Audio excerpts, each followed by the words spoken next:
రమగారు మనం స్పెషల్ వంటలు చేస్తా ఉన్నాం, పండుగ స్పెషల్. హ్మ్. ఓకే, మరి ఇప్పుడు ఏం చేస్తున్నాం? కొబ్బరి బూరెలు చేద్దాం జయ.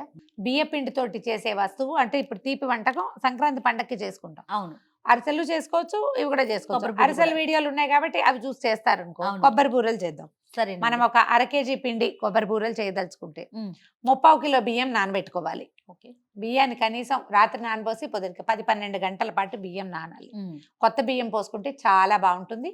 లేకపోతే స్టోర్ బియ్యం ఉంటాయి, మన ఏమన్నా రేషన్ బియ్యం అయితే అవును. అది కూడా బాగా వస్తుంది. ఓకే. ఒక 12 గంటలు నానబెట్టి గిర్నీకి అవకాశం ఉండి పిండి మరకి పెట్టి తడి బియ్యం పట్టే మర ఉంటే తడి బియ్యాన్ని పట్టించుకోవటం, లేదా మనమే చకచక మిక్సీ జార్లో వేసుకుని చేసుకోవచ్చు. బాగా జల్లిచ్చేసుకోవాలి.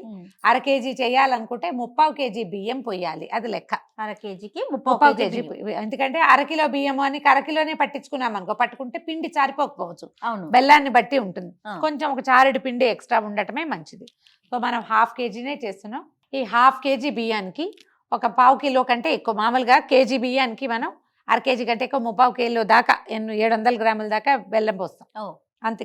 కేజీ లెక్క ఉండదు, తక్కువ పడుతుంది. ఆ. దీనికి లెక్క ఏంటంటే 1/2 కేజీకి ఒక 300-325 గ్రాముల బెల్లం. ముందు ఏం చేద్దామంటే బెల్లం సన్నగా తరిగి పెట్టాము. బెల్లాన్ని కొంచెం కరగబెట్టుకుందాము. పాకం పడతాం కదా, అవునండి. కరిగి ఇందులో ఉన్న ఇసుకని తీయకపోతే అది పంటి కింద పడే అవకాశం ఉంది. అవును. ఒక గ్లాస్ నీళ్ళు పోసే ఇందులో. పర్వాలా, మనం కాస్త పోసేదా? నీళ్ళు పోస్తే పాకం పట్టుకుంటాం కదా, కరిగేన్ని పోయి చాలు. చాలు. బెల్లం ఒకసారి కరగనిచ్చి వడపోసుకుని పాకం పట్టుకుందాము. అలాగేనండి. పిండి పట్టించేసినట్లున్నారు కదా. ఆ పిండి పట్టించేసాం. పిండి పట్టడము మిక్సీ జార్ పెట్టడం మీకు చూపించలేదు, కానీ పిండి గిర్నీలో పట్టించేసాము. పట్టించిన పిండి అయినా మీరు మిక్సీలో పట్టుకున్న పిండి అయినా జల్లించుకోవటమే మంచిది. జల్లించి పిండిని దగ్గరగా చేర్చి ఏదైనా టవల్ కానీ పెద్ద మూత ఏదైనా పెట్టేస్తే పిండి ఆరిపోకుండా ఉంటుంది. తడి పిండే దీనికి ఇంపార్టెంట్. అవునండి. ఇప్పుడు కొబ్బరి లెక్క ఒక కేజీకి ఒక పెద్ద కొబ్బరికాయ పడుతుంది.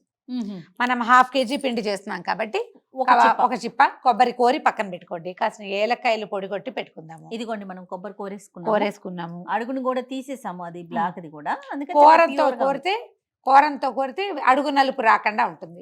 కూర అవకాశం లేకపోతే మిక్సీలో వేసేసుకోండి. ఒక 1/2 కేజీ అదే అరకాయ కొబ్బరి, తర్వాత ఒక 10 ఏలకులు పొడి చేసి పెట్టుకోవటం. యాలకుల పొడి కూడా చేయించేసాను. కొంచెం నెయ్యి నూనె దగ్గర పెట్టుకోండి. అంతే. ఒక 3 స్పూన్ల నెయ్యి. మామూలు మన నూనె కోపాలు పక్కనే ఉంటాయి కదా, అది పక్కన పెట్టుకుంటే సరిపోతుంది. కొంచెం నెయ్యి నూనె అవసరపడతాయి. పాకం దగ్గర పడుతుంది జయ, చూడండి. అవును రమ్మగారు, నురుగు వస్తుంది. ఇది ఎట్లా అంటే నీరు పళ్ళెం పెట్టుకుని అందులో చెక్ చేసుకోవాలి. ఇప్పుడు చూడు, పరిగెత్తి పారిపోతుంది. ఇది ఇంకొంచెం చిక్కబడాలన్నమాట. ఇది నీటిలో కరుగుతున్న ధోరణి ఉంది. ఇంకా ఇంకొద్దిగా చిన్న తిత్తిగా రావాలన్నమాట. తిత్తి పాకం ఉండాలి, అక్కడే ఉండి ముద్దవాలి. ఇప్పుడు నీళ్ళలో మెల్లిగా చూడు ఒక రకంగా కరుగుతోంది, ఆ కరగకూడదు, ఇంకొంచెం కావాలన్నమాట.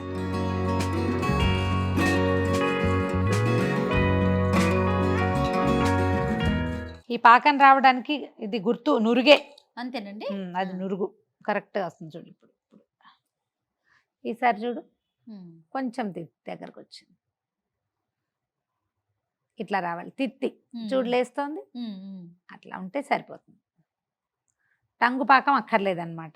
అదేనండి. దీంట్లో ఏం చేద్దామంటే ఇప్పుడు మనం రెడీగా కోరి పెట్టుకున్నాం కదా, కొబ్బరి వేసేద్దాం.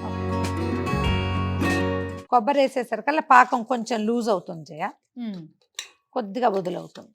ఒక అరకప్పు కొబ్బరి అంటే అదే మన అరచిప్ప కొబ్బరి వేసాం కదా. కావాలంటే నువ్వులు వేసుకోవచ్చు, నువ్వు పప్పు ఉన్నా బాగుంటుంది, నువ్వులు ఉన్నా కూడా బాగుంటుంది.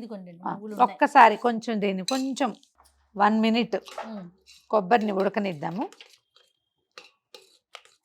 నిమిషం కూడా అక్కర్లేదు పూర్తిగా. నువ్వులు కాసిన ఉంచుకున్నాం కదా, ఇవి 1/2 కేజీయే కదా, ఊరికే అన్ని నువ్వులు వేయండి, బాగుంటుంది నువ్వులు వేస్తే. ఓకే, ఇప్పుడు మనం రెడీగా పెట్టుకున్న పిండిని పోసేసుకుందాం ఇందులో. ఏలక పొడి వేద్దాము. ఒక 6-7 ఏలక్కాయలని కొట్టి మిక్సీ చేసుకున్నాము. మిక్సీ చేయటం అంటే పొడి చేసాము, దాన్ని పంచదార వేసి పొడి చేస్తే మెత్తగా అవుతాయి. బియ్య పిండి పోసుకుందామా? అలాగే నమ్మగారు. పిండి పోసాం.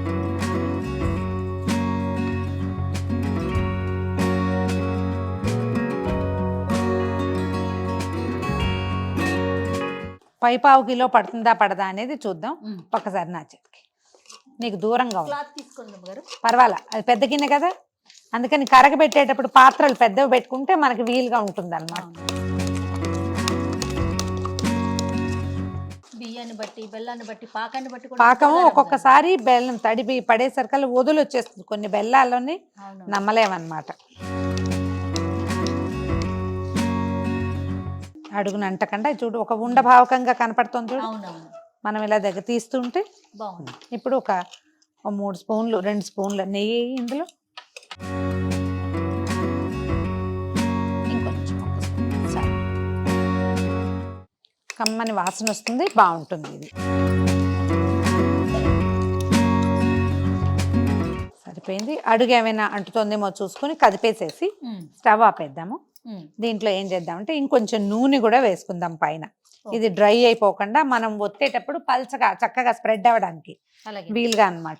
ఓ 2 స్పూన్లు నూనె వేస్తే చాలు. చాలండి. నూనె వేసి దీన్ని మూత పెట్టి పక్కన పెట్టేసేయండి. ఇది చల్లారనివ్వాలి, పూర్తిగా చల్లారిపోయాక అప్పుడు మనం ఉండలు చేసుకోవటం, అపచ్చలు ఒత్తుకోవటం, నూనెలో వేసుకోవటం. కొంచెం నూనె చేయి చేసుకుంటూ మనం అరిసెలు ఎట్లా ఒత్తుకుంటాము, కాకపోతే అరిసెల్లాగా అదిగో తేలు వస్తుంది చూడదు పైకి, వేగంగానే పైకి వచ్చేస్తుంది. దాన్ని ఒక్కసారి తిరగేస్తే సరిపోతుంది అంతే.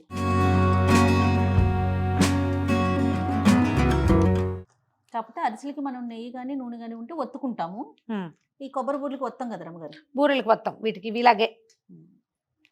మొదటిది కొంచెం కాస్త సుమారుగా వచ్చినట్టు ఉంటుంది, రెండోది మూడోది మీకు మెల్లిగా వచ్చేది. నూనె కాగటమే దీనికి ఇంపార్టెంట్. అంతే. మంచి కాగు కావాలన్నమాట.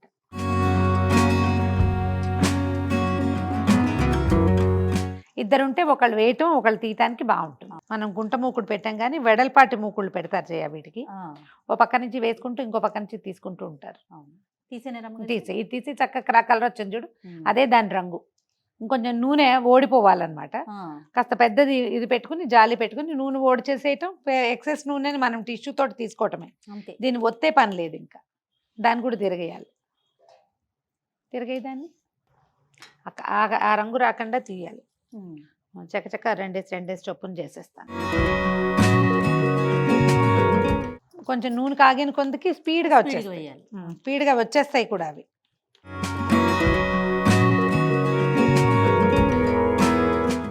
ఈ కలర్ చాలు కదా రమ్మగారు? చాలు. కొంతసేపు ఆగితే ఇంకొంచెం బెల్లాన్ని బట్టి కూడా కొన్ని బెల్లాలకి మంచి ముదురు రంగు వస్తుంది జయ. రమ్మగారు చక్కగా వచ్చినాయి కదా? బ్రహ్మాండంగా వస్తాయి జయ. నీకు ఫస్ట్ టైం చేసిన అరిసెలు పాడవుతాయేమో గానీ ఈ బూరెలు ఏం చెడవు, అదే వచ్చేస్తాయి.